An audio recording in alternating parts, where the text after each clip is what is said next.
নমস্কাৰ। কংগ্ৰেছৰ চৰকাৰ ৰাখিলে বিপদত পৰিব মুখ্যমন্ত্ৰী ডক্টৰ হিমন্ত বিশ্ব শৰ্মা। এই হুংকাৰ দিছে এতিয়া সাংসদ গৌৰৱ গগৈয়ে। মুখ্যমন্ত্ৰীয়ে চেষ্টা কৰিলেও বিভাজিত নহয় অসমৰ মানুহ। অসমৰ মানুহৰ বাস্তৱ সমস্যা সমাধান কৰিব কংগ্ৰেছে আৰু অসমৰ মানুহে বিভাজন বিচাৰে কেৱল মাত্ৰ স্মাৰ্ট মিটাৰৰ সমাধান। আৰু কংগ্ৰেছৰ চৰকাৰ ৰাখিলে মুখ্যমন্ত্ৰীৰ সম্পত্তিৰ হ'ব তদন্ত বুলি এতিয়া হুংকাৰ দিয়া দেখিবলৈ পোৱা গৈছে সাংসদ গৌৰৱ গগৈয়ে। আমি সবিস্তাৰে খবৰটো লৈ অহাৰ চেষ্টা কৰিম। এটা ডাঙৰ খবৰ জনাইছো এই মুহূৰ্তত। মুখ্যমন্ত্ৰীয়ে চেষ্টা কৰিলেও বিভাজিত নহয় অসমৰ মানুহ, এই মন্তব্য কৰিছে সাংসদ গৌৰৱ গগৈয়ে। গৌৰৱ গগৈয়ে আক্ৰমণাত্মক মন্তব্য। অসমৰ মানুহৰ বাস্তৱ সমস্যাৰ সমাধান কৰিব কংগ্ৰেছে। কংগ্ৰেছে অসমৰ সমস্যা সমাধান কৰিব বুলি দাবী কৰিছে আৰু অসমৰ মানুহে বিভাজন নিবিচাৰে, কেৱল মাত্ৰ বিচাৰে স্মাৰ্ট মিটাৰৰ সমাধান। আৰু কংগ্ৰেছ চৰকাৰ ৰাখিলেই মুখ্যমন্ত্ৰীৰ সম্পত্তিৰ হ'ব তদন্ত। মুখ্যমন্ত্ৰী ডক্টৰ হিমন্ত বিশ্ব শৰ্মাৰ যি সম্পত্তি, সেই সম্পত্তিৰ তদন্ত কৰিব কংগ্ৰেছ চৰকাৰে। অসমৰ মানুহ ৰাজনৈতিকভাৱে এতিয়া সচেতন হৈছে বুলিও মন্তব্য কৰিলে গৌৰৱ গগৈয়ে। আৰু ৰাইজে বহুত শুনিলে বিজেপিৰ অপপ্ৰচাৰ। অসমৰ জনসাধাৰণে বহুত অপপ্ৰচাৰ শুনিলে বিজেপিৰ বুলি উল্লেখ কৰিছে। মুখ্যমন্ত্ৰীৰ বিৰুদ্ধে এনেদৰে পুনৰ আক্ৰমণাত্মক হৈ পৰিছে সাংসদ গৌৰৱ গগৈ। আৰু মুখ্যমন্ত্ৰীয়ে চেষ্টা কৰিলেও বিভাজিত নহয় অসমৰ মানুহ, এই মন্তব্য কৰিছে সাংসদ গৌৰৱ গগৈ। এটা ডাঙৰ খবৰ এই মুহূৰ্তত জনাইছো। Breaking news political update. অসমৰ মানুহৰ বাস্তৱ সমস্যা সমাধান কৰিব কংগ্ৰেছে। যেতিয়াই 2026 বিধানসভা নিৰ্বাচনত কংগ্ৰেছৰ চৰকাৰ ৰাখিব, তেতিয়াই কংগ্ৰেছে অসমৰ সমস্যা সমাধান কৰিব বুলি দাবী কৰিছে।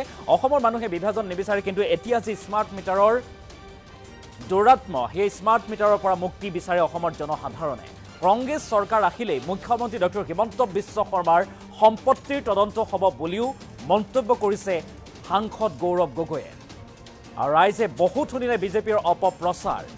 অসমৰ জনসাধাৰণে বিজেপিৰ যি অপপ্ৰচাৰ সেয়া বহুত শুনিলে বুলি কৈছে। মুখ্যমন্ত্ৰীৰ বিৰুদ্ধে এনেদৰে পুনৰ আক্ৰমণাত্মক হৈ পৰিছে যোৰহাটৰ কংগ্ৰেছ সাংসদ গৌৰৱ গগৈ। গৌৰৱ গগৈয়ে কৈছে যে মুখ্যমন্ত্ৰীয়ে চেষ্টা কৰিলেও বিভাজিত কৰিব নোৱাৰে অসমৰ জনতাক বা অসমৰ ৰাইজক। মন্তব্য আছিল মুখ্যমন্ত্ৰীক উদ্দেশ্যি। গৌৰৱ গগৈ কি কৈছে সেই মন্তব্য আগবঢ়াইছোঁ। অসমৰ মানুহৰ ৰাজনৈতিকভাৱে যথেষ্ট সক্ৰিয় আৰু সচেতন, আৰু তেওঁলোকে গম পাই গৈছে যে এতিয়া মুখ্যমন্ত্ৰী হিমন্ত বিশ্ব শৰ্মা ডাঙৰীয়া মাত্ৰ নিজৰ গাদী বচাবলৈ আমাক বিভাজিত কৰিবলৈ বিচাৰিছে। অসমৰ মানুহ যোৱা লোকসভা নিৰ্বাচনত প্ৰধানমন্ত্ৰী মোদী ডাঙৰীয়াৰ এনেদৰে বহুত অপপ্ৰচাৰ শুনিলে। সমগ্ৰ ভাৰতৰ ভিতৰত মোদী ডাঙৰীয়া মংগলসূত্ৰ আৰু কংগ্ৰেছ মেনিফেষ্টো লৈ বহুত বিভাজনকাৰী কথাবোৰ ক'লে, কিন্তু ভাৰতৰ জনসাধাৰণ চব বুজি পায় আৰু অসমৰ জনসাধাৰণ চব বুজি পায়।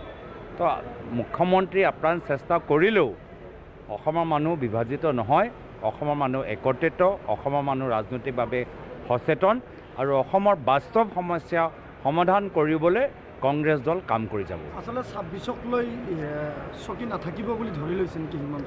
সেইটো চাওক, আপোনালোকে নিজে গম পাই গৈছে, সাংবাদিকসকল, ৰাইজ সকলোৱে গম পাই গৈছে। মুখ্যমন্ত্ৰী যি ধৰে কথাবোৰ কৈ আছে, অসমৰ মানুহ তেনেদৰে কথাবোৰ কোৱা নাই।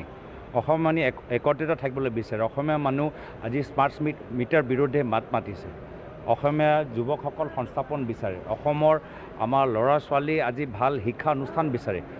আৰু মুখ্যমন্ত্ৰী এই ধৰণৰ কথাবোৰ আমি কিমান আৰু শুনি থাকিম? বিজেপি একেখিনি কথাই, পুৰণা কথাবোৰ, একোতো নতুন কথা কোৱা নাই। কিবা নতুন কথা কৈছে নেকি?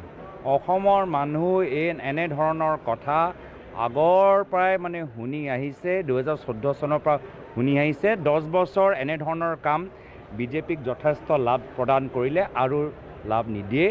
এইবোৰ চব ফাটা ৰেকৰ্ড, ফাটা কেছেটৰ দৰে।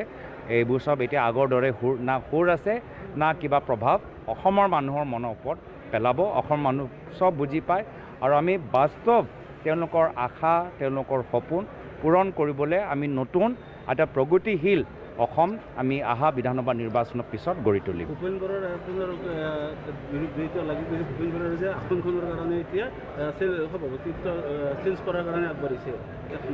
চাওক, ভূপেন বৰা ডাঙৰীয়া আমাৰ এই সময়ত নিজে কৈছে যে আমাৰ চৰকাৰ আহিলে SIT হ'ব। মই যি SIT হিমন্ত বিশ্ব শৰ্মা ডাঙৰীয়াৰ সম্পত্তিৰ ওপৰত তদন্ত কৰিব। মই ভাবোঁ অলপ সেই ধৰণৰ কথাৰ পৰাও আমাৰ মুখ্যমন্ত্ৰী হিমন্ত বিশ্ব শৰ্মা ডাঙৰীয়া শংকিত হৈছে। মাত্ৰ নিজৰ গাদী বচাবলৈ নহয়, ভৱিষ্যত সেই SIT ভূপেন বৰা ডাঙৰীয়া SIT পৰা নিজকে বচাবলৈ আমাক বিভাজিত কৰিবলৈ বিচাৰিছে, আমাৰ লোকৰ মাজত সংঘাত সৃষ্টি কৰিবলৈ বিচাৰিছে। তো বাকী দলীয় কথা মই বাহিৰত কেতিয়াও নকওঁ, আৰু দলৰ নেতৃত্বক সদায় কৈ আহিছোঁ যে আমাৰ এটাহে লক্ষ্য যে অহাবাৰ বিধানসভাত নিৰ্বাচনত অহংকাৰ মুক্ত অসম আমি ৰাইজক দিবলৈ বিচাৰিম।